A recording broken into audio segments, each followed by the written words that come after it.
Hello guys, NautoAis here, and this will be a response to Yongyea about a bit of a controversy with Mario Kart World in the past. However, if you heard in the latest update, they fixed all the complaint that people have, and apparently also quality of life, and now they're happy. So for people who don't know what's going on, here's the gist. There was an update before, supposedly a quality of life, but it wasn't. And when it comes to the online racing, you're mostly end up being forced to use the what they call it an intermission track, which is just from point A to point B rather than 3 laps. Kind of weird. I did talk about my opinion of Mario Kart World, which is kind of weird that you have a 3 lap and then you have a one straight line, but it is what it is. And a lot of people were complaining. So what happened was in the latest update, they reversed the decision.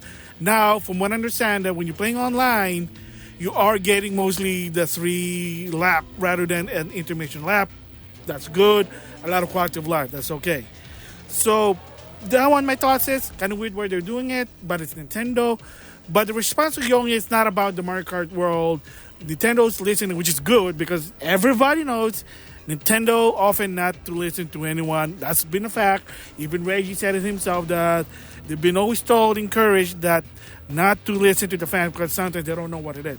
My thoughts about this one is about Nintendo, the stubborn way, sort of to some extent the dictatorship that they want their consumer, how they want them to enjoy the game, their way, rather than giving people options. So what do you mean by that? Of course, the infamous one I've been talking about in the past, no achievement, no trophies, no system-wide achievement. As of right now, there isn't on the Switch 2. Bullshit. Yeah, there is some sort of in-game achievement in Mario Kart World. You do certain thing, you get stickers, whoopie-doo, Donkey Kong Bonanza, you do certain thing. The more you do it, achievement to some extent. I think you get something at least. And then, of course, The Legend of Zelda, Breath of the Wild, Tears of the Kingdom. You use the Zelda node, the Switch 2 edition. I've been trying it. Yeah, it's collectathon, but it's a different story there. There is some sort of achievement. It's basically collect this, collect that, do this, do that. Type of thing that with trophies achievement, people do in other games. But yeah, they're not doing it in the Switch 2. And I did give my theory that either the lack of knowledge, they don't know how to do it, or they're so stubborn because they're old school Japanese, not invented here, which if you don't know, like I said before, trophies achievement system in a console was made in the US. It was made by American from what I understand. And Nintendo's probably just stubborn. I don't know whatever the reason is. And they say what's either one, because that's not how you play a Nintendo game. We don't want our players to feel like they're lesser than. And to some extent, and even Kid and Chris has said that, because Nintendo have a certain way they want their players to play their game. Rather than giving option, they rather just, this is how we build it, so too bad, no trophies, whatever. And I've been saying that if you add in a achievement-wide system on the Switch 2, probably a lot of people will flock more on the Switch 2, portability, and you earn their own version of the achievement, but they didn't. So the topic for this video is really the habit of Nintendo being a dictatorship. Yes, wait a minute, whoa. They're not like dictators, right? They're not like, evil emperors or whatever you call it. No, but they always have a certain habit of this is our way, we made this game for this way, this is our belief, you take it or you leave it. There's no option, like you don't want option. That's why certain thing like competitive gaming, Nintendo's not a fan of it. That's why they do whatever it takes to protect their IP. Case in point was the Smash Melee tournament during the pandemic times.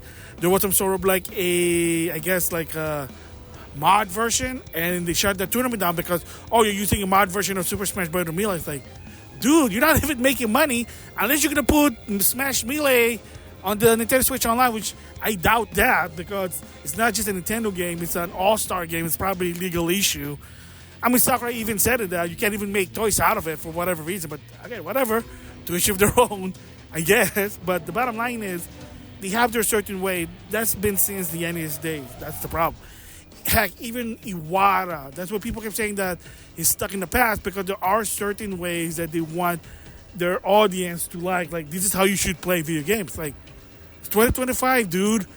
Let people have their option. If they want to earn achievement, if they want to do those dumbass, mediocre things to earn a certain achievement or trophies, have at it. Why not? Why not do it? Option is there, but no, that's always been their problem. Maybe they are compensating off lack of knowledge. I don't know. But then in the case with Mario Kart World for a while, they were forcing the players to play more on the intermission road than the 3-lap road. And it doesn't make sense. Again, it just sounds like, oh, Nintendo way, it's always the right way. Like, no, bullshit. Kiss my ass about that. It's 2025 and they're still stuck in the past. Even with Furukawa, they're still stuck in the past. Bunch of grandpas. And now they have new grandpa juniors. Like, oh my goodness. Yeah, that's always going to be a problem with Nintendo if they're going to still stick with this, with their way, their only way to enjoy Nintendo games. It's like, kiss my butt, Nintendo. How immature are you that you're doing that? Oh my goodness. Yeah, that's a problem. And so far, they're probably trying to learn, but they're still stuck there. Again, kind of dumb, but Nintendo's Nintendo. At least they've sort of fixed with Mario Kart World. People are now happy. Now, if only they add an Amiibo and me support, that will be awesome. Oh, jeez, man. Yeah, like, they're known for hardly listening to the fans. That's why. Always their way. Oh, the $80 gift for Mario Kart World. No, because Mario Kart is so good, people will flock it.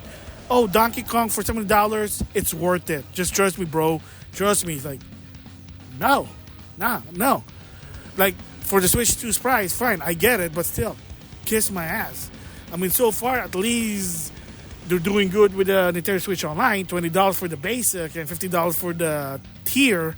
The upper tier, fine, but to some extent, I can tell you this to some extent, that if you have a lot of gaming content option, you probably won't need the upper tier, the expansion pack. Unless if you want to play those GameCube games and 64 in GBA on the Switch 2 in 4K, that's fine. But for me personally, I do have it because I want to see these surprises, which I get the outdoor surprises. But the bottom line is, oh boy, so Nintendo have a long way in my opinion about it, but they are hopefully learning. So hopefully, really in the long run, that they are going to finally put in achievement-wide system on the Nintendo Switch 2, a system-wide achievement on the Nintendo Switch 2. Hopefully people have been asking for it. Right now, either lack of knowledge, they don't want it, not invented in Japan, I don't know. Hopefully future game that they are going to be proving they're going to be listening, that you don't screw with the game.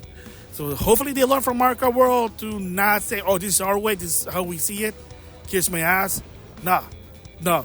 Kiss my ass, all right. Like Legend of Zelda, a lot of people, believe it or not, were not a fan of the Breath of the Wild and Tears of the Kingdom.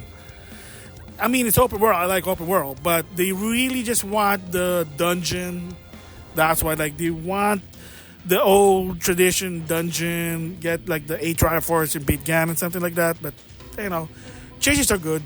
Who knows? I mean, maybe the next Zelda will be the HD remastered of Wind Waker and Twilight Princess. That would be nice. I mean, I have it on the Wii U, but my Wii U is connected to another place. I don't mind playing it. Play my Wii U games on the Switch 2, that would be awesome, but that's not going to happen. I mean, there is Wind Waker on the GameCube Switch Online. I didn't even touch it yet because I got too many games. I'm too busy playing Genshin Impact. I don't know. I like the game. I like the character design. I like just the game itself. Maybe I'm just getting too old. Anyway, bottom line is that with the Mario Kart 8 changes and sort of they're listening to the fans, hopefully other games, hopefully the Switch 2, they're probably going to listen and make it have a better experience. But right now, they're not there yet, in my personal opinion. Anyway, that's my thoughts about how Nintendo, sort of their dictatorship attitude with Mario Kart World for a while. But it seems that they are learning. But it's like for them is 1 step forward, 2 step back. Just saying that. Anyway, with that, I'll see you guys later.